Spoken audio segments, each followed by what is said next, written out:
ડીસા ફરી થયું છે જળમગ્ન। ડીસા શહેરમાં ભારે વરસાદ વરસતા ઠેર ઠેર પાણી ભરાયા। ડીસાની પિંક સિટી સોસાયટી, બજરંગનગર તેમજ વણઝારાવાસ સહિતના વિસ્તારોમાં પાણી ભરાતા લોકોને ભારે હાલાકી વેઠવાનો વારો આવ્યો। જુઓ આ દ્રશ્યો, ઘર હોય કે પછી ખેતર, સોસાયટી હોય કે પછી જાહેર રસ્તા, જ્યાં જુઓ ત્યાં પાણી જ પાણી જોવા મળી રહ્યું છે। ડીસા પર જાણે કે મેઘો મહેરબાન હોય તેવા દ્રશ્યો સર્જાયા છે। આમ તો આ પાણી મુશ્કેલીનું કારણ છે, પરંતુ સૂકા પ્રદેશમાં જળબંબાકારની સ્થિતિ નાગરિકોની ખુશીનું કારણ બની છે।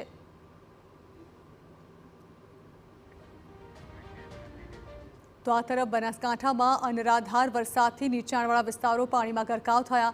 જિલ્લાના પાલનપુર, ડીસા અને દાંતીવાડા સહિતના વિસ્તારો પાણી થઈ ગયા। તો ડીસામાં ધોધમાર વરસાદથી અનેક સોસાયટીના ઘરોમાં પાણી ભરાયા।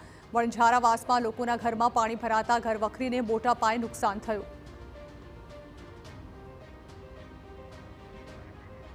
ધોધમાર વરસાદથી